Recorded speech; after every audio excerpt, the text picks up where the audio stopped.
When most people think about cutting costs for personal finance, you always hear about the Starbucks coffee example. You skip the Starbucks, you save hundreds of dollars a month, and you are able to invest that money instead, and it compounds. And that's how you get the people who say your Starbucks coffee addiction could be costing you tens of thousands of dollars in the long run because of the compounding and the money you're saving. But what a lot of people miss here is that we are only focusing on little expenses. So you hear about the Starbucks, you hear about the not eating out so much, you hear about cancel your subscriptions and cutting all these little expenses. It does help. It is something that I recommend people consider and they review each expense accordingly. But what a lot of people forget to touch on are the three biggest expenses. A lot of people, they just talk about the Starbucks coffee, the stuff that saving $5 a day or saving $100 a month, like that's really good to be doing. But we need to take a deeper look at the three biggest expenses, which for a lot of people account for 50% or more of their budget. We are talking about housing, groceries, and your transportation. If you can figure out how to lower those three and you target those, that's going to have the biggest impact on your finances just because they make the biggest percentage of your budget. So instead of exclusively targeting the smaller things that make up 1%, maybe 2% of your monthly budget, let's go after the big ticket expenses, which for a lot of people, you've got the rule of 28, where 28% of your income, no more than that, should go towards the mortgage. Granted, not everyone follows that rule because of income reasons, because wanting a bigger house, or just like financially, like there are a lot of variables for a lot of people. And similarly with groceries in 2020, we saw something like 8.6%. That was how much people were putting of their budget into groceries. And for transportation, you see something like 10 to 15% of the budget. So 50% we're talking about roughly for those big three expenses, maybe even a little bit more for some people and maybe a little bit less. But I think 50% is a fair number to use for the purposes of this video. So the first expense we'll target here is housing, and it's a big difference to live in the heart of the city versus 20 miles or 30 miles away or just somewhere completely far off from the city, because the city, like that's just going to be more expensive living. And if you go away from the city, you're going to get more house for your dollars. But just because you can get more house for your dollars doesn't mean you should. If you can afford a $2,000 per month mortgage, you don't have to max out at that level. You could do something like $1,000 a month and just make the appropriate down payment and get less space. Like I feel like people, if they could afford a luxurious, spacious house, most of them go for it. While if you go for a smaller house, it means lower mortgage payments because the smaller houses are always cheaper than the larger houses, assuming they're in the same exact area. You're going to pay less taxes on it. You got fewer rooms to clean, which is a bigger deal for some people than for others. But think about how much house you really need. Like think about like how many beds do you need? How many bathrooms do you need? Think about those numbers. Think about your square footage that you want in a house, like your bare minimum, before you actually look at mortgages, before you actually look at areas. Because if you don't have that criteria set up, you could find yourself buying more house than you need, which in some ways, like it's good because like, oh, look, like I got a ton of space, but then you got higher mortgage payments, you got higher taxes, you got higher expenses. And if you're able to just lower those expenses a little bit, and it's not like a lifestyle deterioration. You're still able to get a lot out of the house. You still feel free and spacious enough. Then that is the smarter financial play, because we are talking about an expense that for a lot of people, it's with you for 30 years, because a lot of people go for 30-year mortgage. If you're an investor, definitely go for a 30-year mortgage. You pay more in the long run, but you get more cash flow now. If you are a homeowner, you might want to go for the 15 if you can afford the higher mortgage payments just because you get done with it in 15 years. It's not like you're producing cash flow from it. Now, cash flow, though, if you can get a multifamily property, that changes the conversation considerably because now you got a tenant who you do a traditional tenant format when you're leased and you keep going through that process, or you do an Airbnb setup where you don't have the long-term tenant obligation, but you are still able to generate cash flow. And you can even do this with your unit as well. So some people, they buy single family houses and they just put the spare room on Airbnb. Other people, they buy a multifamily house, have a traditional tenant at the lower level, and then the upper level where they live, they also do an Airbnb listing. So there's a lot of different ways you get creative to bring tenants and guests into your home. Definitely check the local laws first because those vary considerably based on where you are. But if you are able to house hack and or use Airbnb, all of a sudden you're producing income from your home. And even if the house hacking and the Airbnb doesn't fully pay off your mortgage, which there are a bunch of people who you can pay off the mortgage just from the house hacking, not even including the Airbnb. But for most people, they need the house hacking and the Airbnb. But in any event, even if you don't fully pay off the monthly mortgage through those efforts, you are cutting down your bill considerably. Or maybe instead of $1,000 per month, you're maybe only paying $300 to $500 per month because you have the long-term tenant, you have the Airbnb, or one or the other, and it just makes a really big difference on those payments. And if you're able to slice it down in half or even more than that, that's just extra money that you could put into your other expenses, such as your groceries, such as your car, your transportation if you don't have a car. But just because we have this extra money from the house doesn't mean we're just going to ignore the other two big expenses because there are ways to lower those too.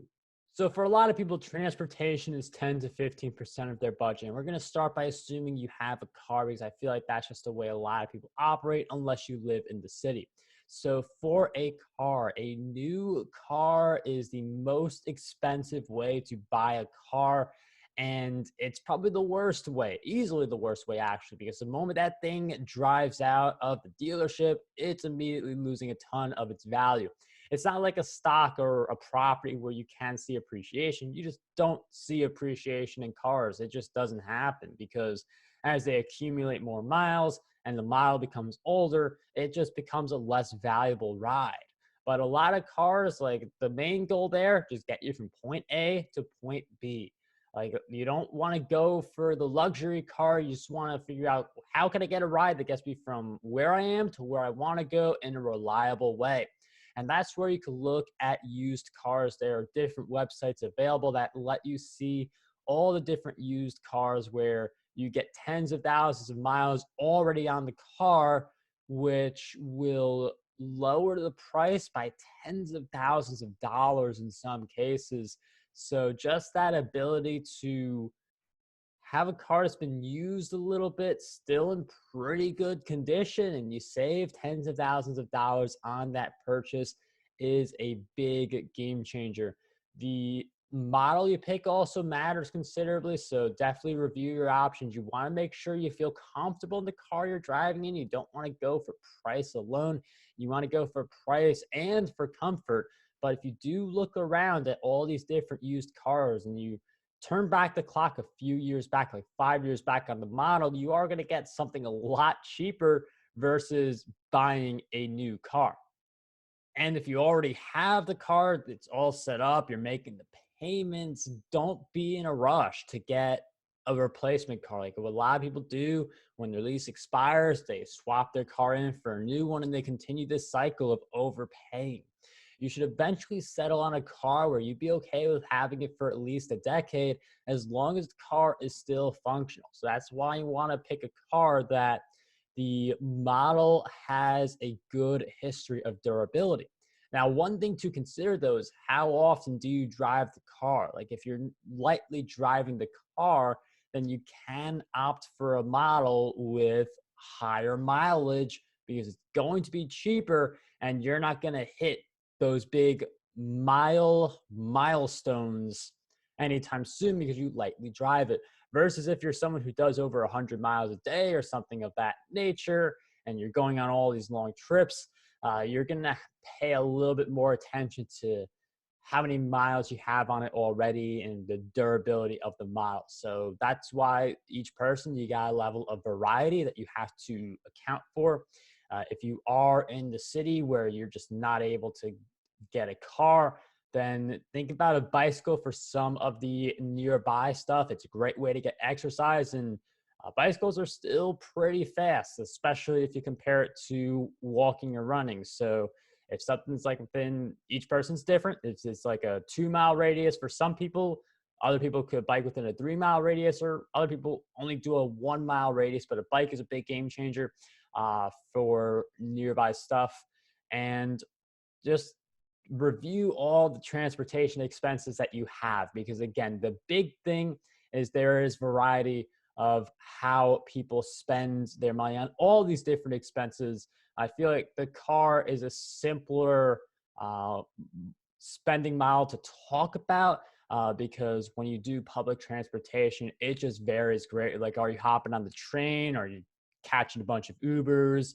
Are you going on the bus a lot? Like, it has a lot more variety, but just the key thing there, look at your expenses and see where you can shave down.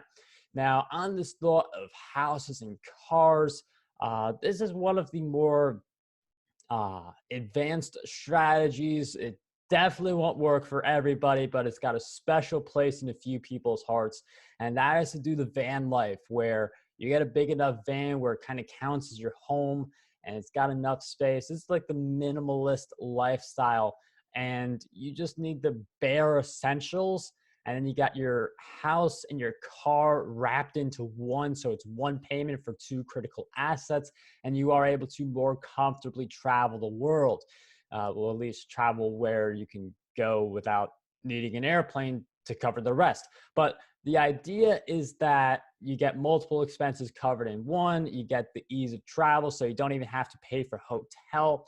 It's a very attractive lifestyle for some people. Other people, you just can't really, like, they don't want to do it. Like, this is very different if you are single versus if you are a parent and have a bunch of kids. But there are families who do that lifestyle, so it's definitely something most people won't even consider because they just don't want to do it. But it does have a special place in a few people's hearts, which is why I thought I'd mention that little tidbit in this video. Groceries is the last place where you can save considerable money, and it is 8.6% of our expenses in 2020.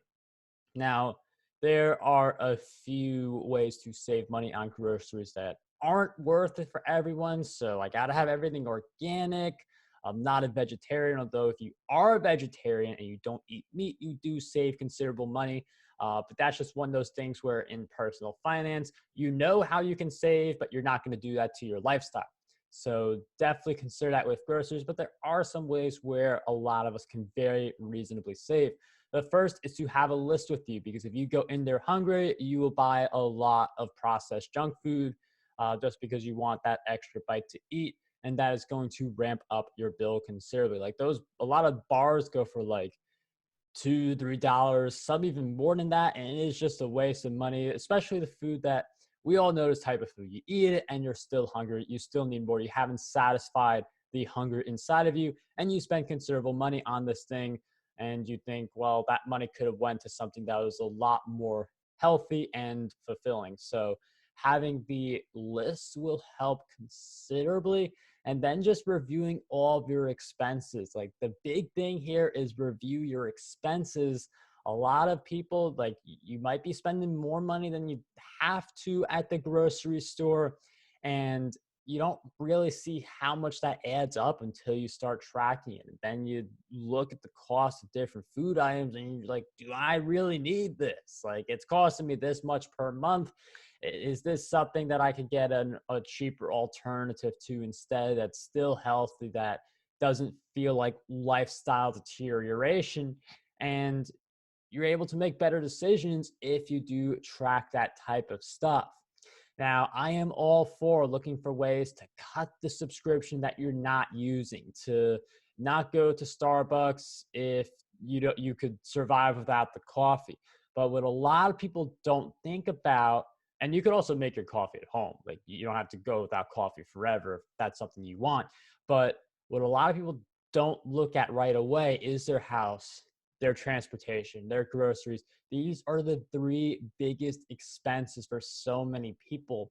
And from a personal finance perspective, it makes sense to cut down on those three expenses or optimize them versus looking at the smaller expenses, which, yes, they do add up. We do get the snowball effect, but these are your three biggest opportunities for cutting down on expenses, which gives you more income. You could plug into dividend stocks and plug into vacations every once in a while. It just makes a lot of sense to focus on these three expenses and prioritize them in addition to the smaller expenses here and there. I'd love to hear your guys' thoughts on how you are lowering these three expenses and some of the other strategies you guys are using. I always love to hear from you guys, and I'll see you all next time.